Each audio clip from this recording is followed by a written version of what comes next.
마태복음 7장 강의하도록 하겠습니다. 마태복음의 일부는 자, 5장부터 7장까지인데요. 5장부터 7장까지 해서 3, 4장이 그 사건이고, 그 사건은 세례 요한의 그 사역과 예수님의 초기 사역이죠. 그리고 그 사건에 이어지는 산상수훈이 5장부터 7장입니다. 그래서 오늘 이제 시작하는 7장은 그 첫 번째 단락에서 사건에 따라오는 설교 부분의 마지막 그 산상수훈의 하이라이트 부분이라고, 결론 부분이라고 볼 수 있습니다. 그리고 이어지는 이제 오늘 8, 9장, 10장까지 보려고 하는데요. 2부, 두 번째 묶음에서도 역시 사건과 설교가 오는데, 사건에서는 예수의 표적과 2차 갈릴리 사역, 이게 8, 9장이고요. 제자의 길에 대한 예수님의 설교가 또 따라오게 됩니다. 이렇게 5장부터 10장까지 보도록 하겠습니다. 그런데 이 첫 번째 단락의 설교 부분인 5장에서 7장이 인클루지어, 또 케아스틱 구조를 갖고 있습니다. 그 시작 부분이 천국이란 주제로 마태복음 5장에서 설교가 시작을 해서 팔복 처음 심령이 가난한 자는 복이 있나니 천국이 저들의 것입니다. 이렇게 시작을 했는데, 이 설교의 마지막인 마태복음 7장 끝부분에서도 천국에 대한 이야기가 나오는데, 나더러 주여 주여 하는 자마다 다 천국에 들어갈 것이 아니요 하늘에 계신 내 아버지의 뜻대로 행하는 자에 가리라라고 합니다. 자, 이 마태복음은 굉장히 어떻게 보면 엄격한 내용들이 많이 나오죠. 열매에 관한 이야기도 나오고, 열매가 없으면 그 도끼가 나무 뿌리에 놓였으니 찍혀 불에 태워질 거다, 이런 말씀도 나오죠. 이 천국이라는 건 우리가 처음 살펴본 대로 죽어서 가는 천당이 아니라 이 땅 가운데 예수의 통치를 통하여 이루어지는 하나님의 나라인데, 그 하나님의 나라에 들어가는 것이 쉽지 않다라는 겁니다. 그렇다 해서 어려운 것도 아닙니다. 그러나 주여 주여 한다고, 즉 종교적 어떤 고백을 한다고 천국에 들어가는 것이 아니고, 아버지의 뜻대로 행하는 자라야 들어갈 수 있다. 그럼 이게 행위 공론이냐? 아니죠. 이게 원인이 아니고 결과이기 때문에. 그러니까 예수 그리스도에 대한 믿음, 예수의 통치에 거하면 그 아버지의 뜻대로 행할 수 있게 되는 거예요. 왜냐하면 그 믿음을 성령이 주셨기 때문에 성령이 행하게 하시는 거예요. 그래서 원인으로서의 행함이 아닌 결과로서의 행함은 있어야 되고, 그 결과로서의 행함이 없는 자는 천국에 못 들어간다 겁니다. 이런 이제 내용, 천국의 이야기로 시작해 천국의 이야기로 끝나는 첫 번째 단락의 첫 번째 설교에 이제 우리가 뒷부분 7장 부분을 보게 됐는데요. 천국 백성은 어떻게 사느냐? 사람에 대해 비판하지 말라 이겁니다. 비판하지 않아야 하는 이유는 비판하면 비판을 받기 때문에, 네가 헤아리는 그 헤아림으로 네가 헤아림을 받을 것이다. 2절에서 이야기합니다. 마태복음 18장도 이런 어떤 병행 구절이 있는데요. 그 1만 달란트 빚진 자가 자기 빚을 다 용서받고 나가다가 100데나리온 빚진 자를 만나서 멱살 잡고 돈 내놓으라고 하니까, 그게 주인의 귀에 들어가서 그 1만 달란트 빚 탕감받은 사람이 다시 감옥에 들어가고 네가 다 갚을 때까지 못 나온다 이러죠. 그러니까 이것도 역시 어떤 원인으로 보면 안 됩니다.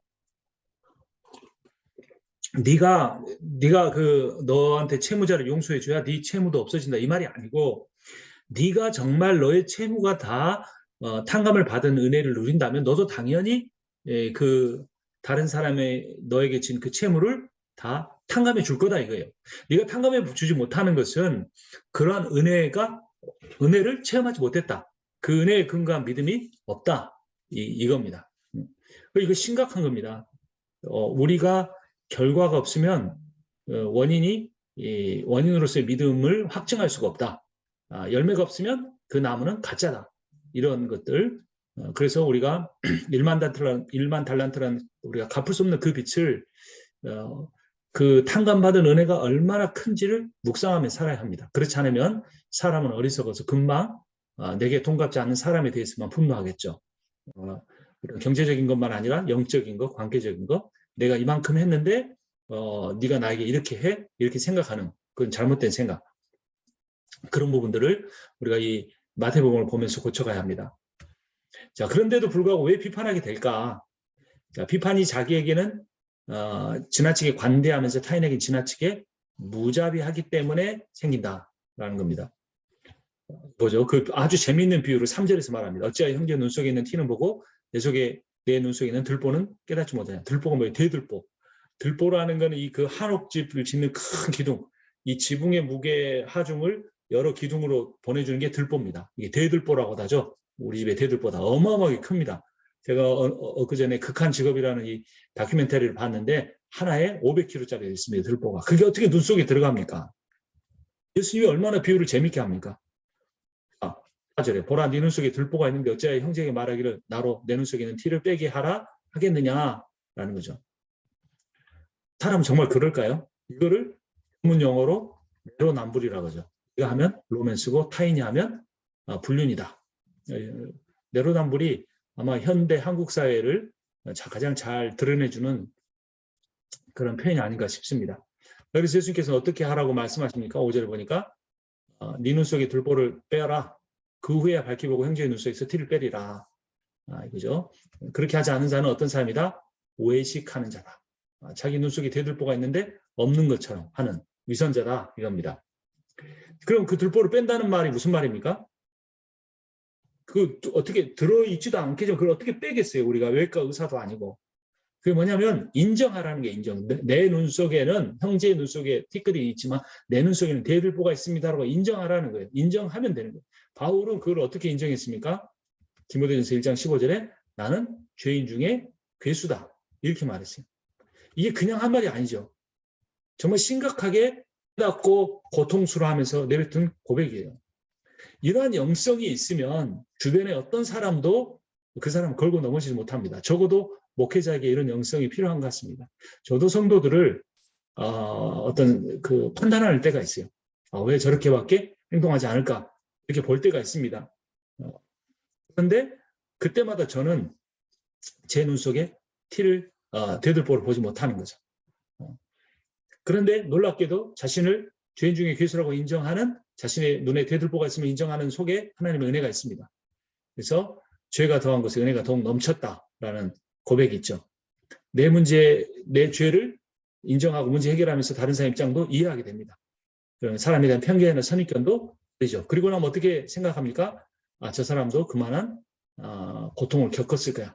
그만한 아픔을 겪었을 거야 라고 이해할 수 있게 되죠. 그래서 그런데 우리가 여기서 착각하지 않아야 될 것은 내가 비판하지 말라 그러니까 모든 불의에 대해서 침묵하라 이건 아닙니다. 개인과 개인 관계에 대해서 비판하는 것은 하지 마세요. 하나님의 영역입니다. 그러나 공공의 영역, 법의 영역에서는 정의를 분명하게 가려야 합니다. 그러니까 정의를 그 확실한 사법 절차를 거쳐서 죄를 드러낸 뒤에 용서는 할 수 있지만 비판하지 말라고 그랬는데 이렇게 넘어가면 안 돼요. 그럼 교회에서도 은혜로 하자 이게 아닙니다. 물론 아주 작은 것들을 덮고 가야 되겠지만 심각한 문제를 일으킬 수 있는 부분에 대해서는 우리가 옳고 그름을 그들을 어떤 정죄하는 마음이 아니라 사랑하는 마음으로 해야겠죠. 형제의 눈 속에서 티를 뺀다는 것의 의미는 세 가지 방법이 여기 18장 15절에서 20절 마태복음 후반부에 나옵니다. 먼저 개인적으로 만나서 공고합니다. 두 번째 증인과 함께 가서 확증합니다. 첫 개인적 만남에서 인정하지 않으니까 그 다음에 교회 이름으로 공적으로 회중 앞에서 말하고 그래도 듣지 않으면 출교시키는 거. 예. 형제의 눈 속에 티를 빼는 과정인데 먼저 내 눈 속에 대들을 빼야 되니까 공공에 관한 즉 공공의 질서를 해치는 경우에만 해야겠죠. 자기 개인적으로 억울한 일을 이런 식으로 하라는 건 아닙니다. 자, 그리고 나서 하나님에 대해서 기도하는 내용이 나옵니다. 이걸 ask의 기도라고 하는데요. ask가 영어로 ask이죠. 여기서 찾는다, 구한다가 ask고 구하는 게 ask, 그다음에 찾는 게 seek고 두드리는 게 knock입니다. 구하고 찾고 두드리는 것에 ask를 따오면 다시 ask가 되죠. 그런 기도. 그래 7절을 보면 구하라 그러면 너에게 주실 것이요 찾으라 그래야만 찾아낼 것이요 문을 두드리라 그래야만 너에게 열릴 것이다. 구하는 이마다 받을 것이요 찾아내는 이는 찾아낼 것이요 두드리는 이에게는 열릴 것이다.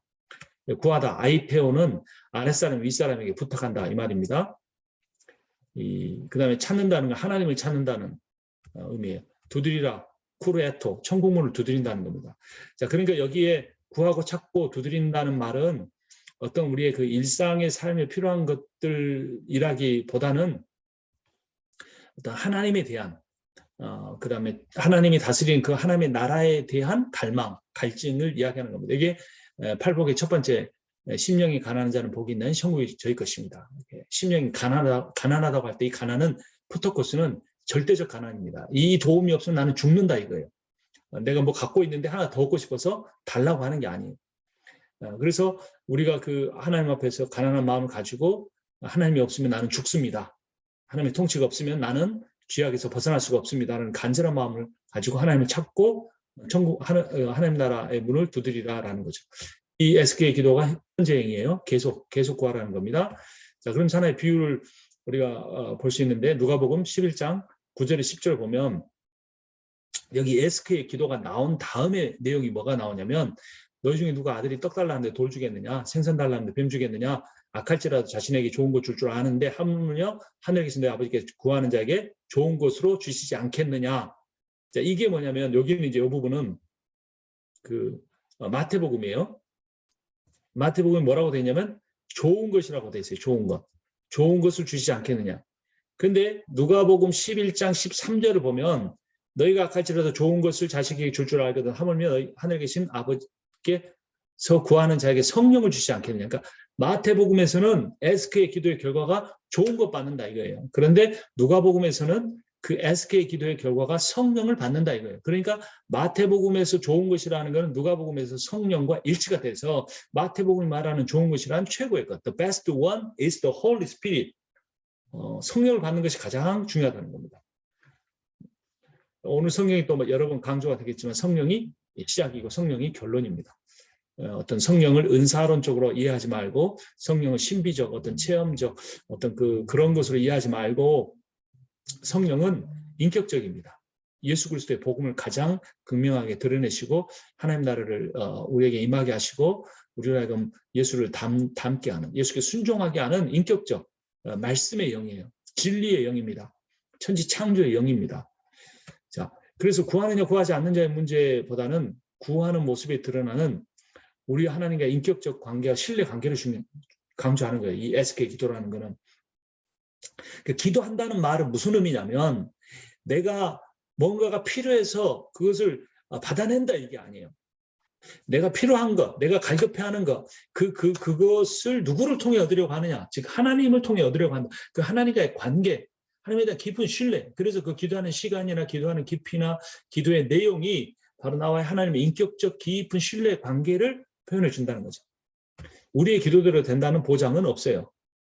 그러나 기도하는 사람은 하나님께서 신비롭게 일하시는 것을 목격할 수 있어요. 그 기도하는 시간이 하나님의 임재를 체험하는 시간이 되는 거예요. 하나님을 신뢰하는 복도 받게 됩니다. 그래서 톰 라이트가 뭐라고 그랬냐면 하나님은 미처 다루기 힘든 재료를 가지고 작업하는 예술가처럼 일하신다. 그런데 기도란 그 예술가의 재료가 예술가를 거부하지 않고 그에게 협력하는 방식이다. 그러니까 기도로 하나님의 보좌를 흔드는 게 아니라 기도를 통해 하나님이 나를 이렇게 빚어가신다 이 말이에요. 그래서 내가 만들어지는 거예요. 그래서 기도는 내 뜻이 하나님께, 어린아이의 기도는 내 뜻이 하나님께 상달되는 거지만 성숙한 사람의 기도는 하나님의 뜻이 내게 임해 내가 하나님을 닮아가는 겁니다. 이제 7장에 산상수훈의 결론이 나오는데요. 12절에 남에게 대접받고 싶은 대로 너희도 남을 대접하라. 이것이 율법의 선지자 아니라. 율법의 선지자, 이건 무슨 말입니까? 구약 성경이라 이 말이에요. 성경. 그러니까 신약 시대는 신약 성경이 아직 안 나왔으니까 지금 그 구약 성경이 전부잖아요. 그래서 성경 전체가 뭘 말하느냐 이 말이에요. 그러니까 이게 어떻게 보면 굉장히 이게 무슨 말인가? 남에게 대접받고자 하는 대로 너희도 남을 대접해라. 이게 무슨 대단한 말인가? 굉장히 신학적이지도 않고 이거잖아요. 그래서 요즘에 굉장히 중요한 이 교회의 원리 중에 하나가 환대입니다. 환대. 환대가 뭐죠? 아주 반갑게 맞이하는 거, 또 음식을 대접하는 거, 또 이렇게 어떤 나의 가족처럼 대하는 거, 이거잖아요. 그게 그렇게 사람을 대해야 되는 이유가 뭐예요? 나도 그렇게 환대를 받고 싶으니까. 나도 좀 높임 받고 싶다 이 말이에요. 그럼 어떻게 해요? 다른 사람을 높여주는 거예요. 이 사람들이 꼭 거울처럼 합니다. 내가 한 대로 똑같이 합니다. 말은 내가 무슨 말을 하면 반대로 말을 하는데요. 행동은 똑같이 합니다. 그래서 내가 어떤 교회에서 회의할 때 내가 원하는 게 있으면 약간 반대로 이야기해 보세요. 그러면 아마 다른 장로님들이 그 말에 약간 더 반대로 해가지고 원래 뜻대로 할 수 있을지 몰라요. 이건 중요한 게 아니고 성경의 내용은 아니지만 그런 말은 반대로 하는데 주장은 근데 행동은 똑같이 합니다. 그러니까 목사가 본을 보여야죠. 성숙한 그리스도인이 권사가 장로가 그렇게 행동하면 됩니다. 그래서 원리는 뭐다? 어떻게 내가 뭘 대접받고 싶지? 내가 이렇게 좀 대접받고 싶지? 그런 대로 다 상대방이 하면 된다. 이게 성경이 전체 내용이라고. 성경이 어려운 줄 알았더니 상당히 심플합니다. 심플하지만 엄청나게 어렵죠. 그러면서 14절에 생명으로 인도하는 문은 좁고 길이 협착하여 찾는 이가 적다. 그러니까 남에게 대접받고 싶은데 대접하는 사람 없다 이거예요. 멸망으로 그리고 그리 가는 길은 좁은 문이다. 멸망으로 인도하는 문은 크고 그 길이 넓어 그리로 들어가는 자가 많다. 하지만 생명길로 가는 길은 좁은 길이다. 자, 사실 너무 교회의 문이 넓어요. 아무나 와요, 아무나. 뭐 80년대 지나면서 열린 예배라는 게 있었죠. 그 전에는요, 교회 예배 예식도 굉장히 절차가 있고 까다로웠죠. 그런데 이게 열린 예배를 자꾸 하다 보니까 예배 자체가 열린 예배가 됐어요. 뭐 저희도 교회 성도수 적은데 아주 예배 편하게 드립니다. 하지만 그 누군가가 교회에 와서 부담을 느낄 수 있어야죠. 어떤 영적 부담, 죄인이 오기에는 너무나 거룩한 어떤 그 느낌이 있어야 되고 그런 깊이와 어떤 그 엄격한 말씀이 선포돼야 되는데 그냥 막 와서 들어도 복 받으세요. 은혜 받으세요. 여러분 고난 중에 찬양하면 하나님이 도와주십니다. 뭐 이 시대는 끝나갑니다. 뭐 이렇게만 하니까 그런 말씀 필요 없다는 건 아니지만 좁은 문이 아니에요. 예레미야 28장 21장 8절 생명의 길과 사망의 길 신명기 11장 복과 저주 다 이야기하고 있잖아요.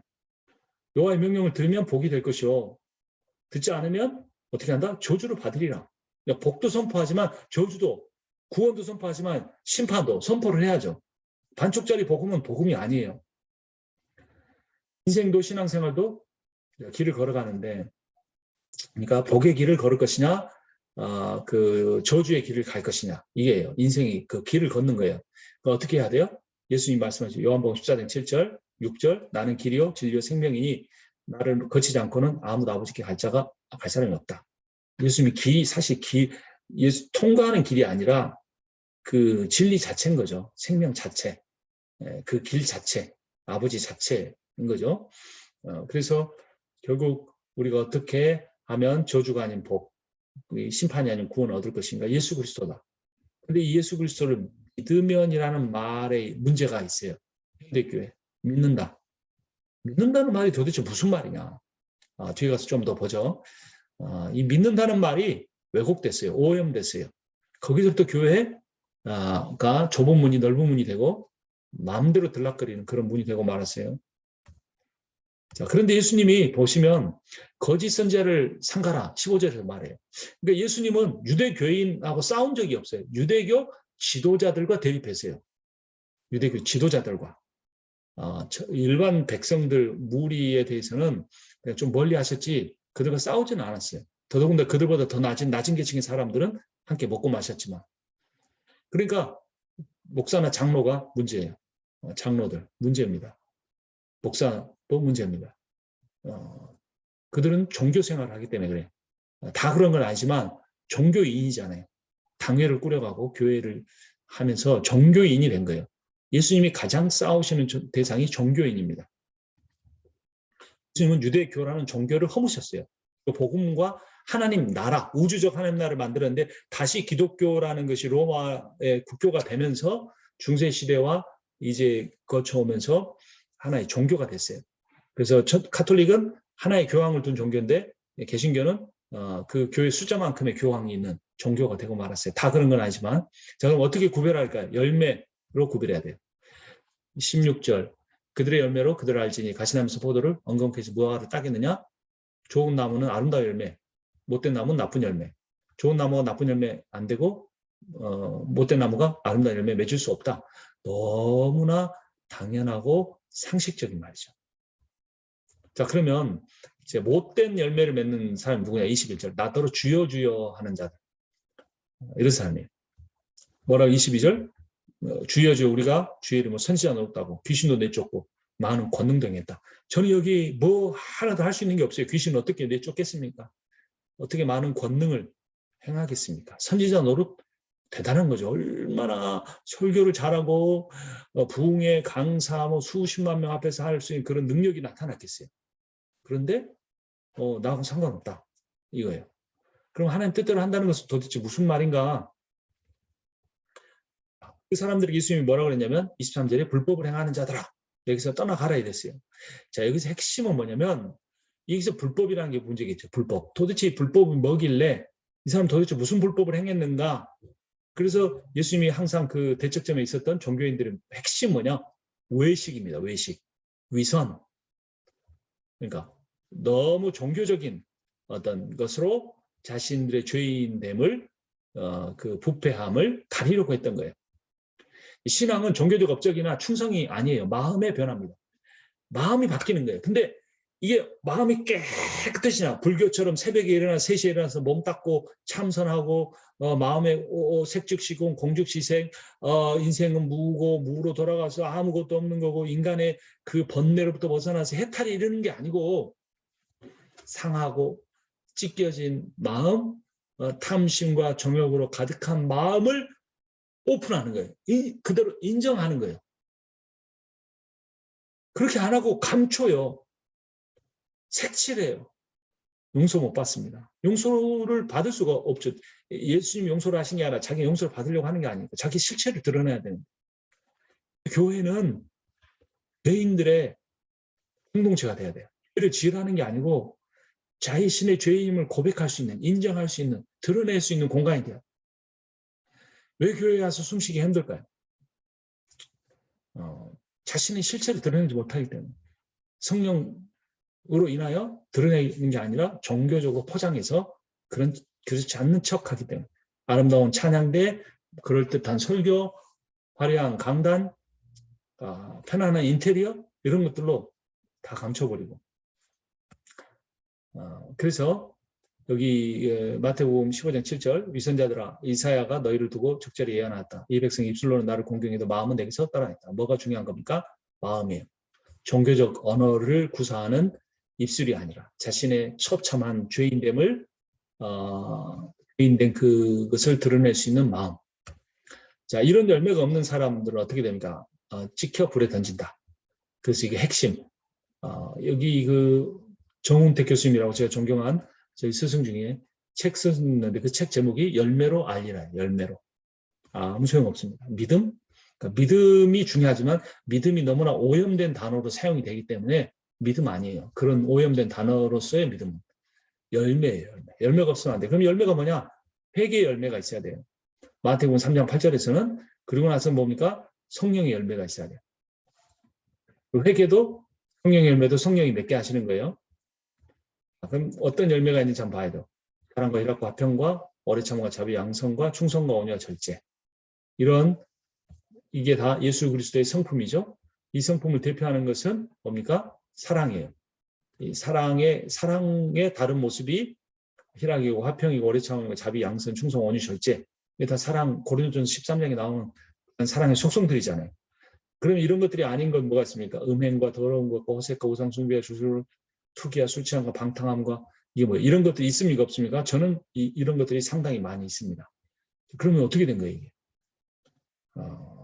성령의 열매는 별로 없고 육체 열매만 많으면. 자, 우리가 완벽하게 성령의 열매만 맺는다 이 말이 아니에요. 내 안에 육체 열매가 아직도 있음을 인정하고 그리스도의 주제권을 내어드려야 돼요. 우리가 한번 그 성화란 뭐냐면 나를 도 닦아서 이렇게 잘 이렇게 그 조각해서 나를 어떻게 온전한 상태로 만들어가는 게 아닙니다. 성화란 성령에 붙잡히는 그 시간만큼이 성화예요. 성화는 단계적인 게 아니라 커다란 원이라고 볼 수 있어요. 그 원 안에 들어오면 성령의 영향력 아래 있고 원 밖에 나갔다 들어왔다 나갔다 들어왔다. 그래서 이런 그 주님 성령의 임재와 아까 말한 에스겔 기도를 통해 성령 충만을 구하지 않으면 그 순간 우리는 계속 이런 것에 빠져들 수밖에 없어요. 구원은 그 율법을 행함이 아닌 하나님을 믿음으로 누리지만 이 믿음은 인격과 행함의 열매를 맺어요.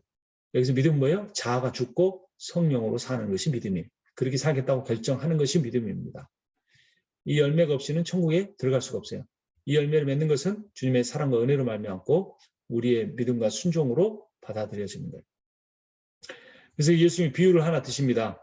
내 말을 듣고 반석 위에 집을 지어라. 이 사람 지혜롭다. 비 오고 창수가 나고 바람 불어도 이거는 흔들리지 않는다. 그래. 근데 이 반석이 뭡니까? 말씀이에요. 이 말씀은 곧 예수 그리스도 자체를 나타냅니다. 그래서 예수 그리스도의 터를 박은 그런 어떤 집을 지으라. 이거는 이 마태복음 7장의 비유는 요한복음 15장의 포도나무의 비유와 같아요. 나는 포도나무, 너는 가지, 너희가 내게 붙어있지 않으면 열매를 맺지 못한다. 열매를 맺지는 다 태워버린다. 이 똑같은 말이죠. 너희는 이 반석인 예수 그리스도의 터에 세워라. 그렇지 않으면 홍수나면 다 떠내려 간다. 똑같은 말입니다. 7장은 여기까지입니다.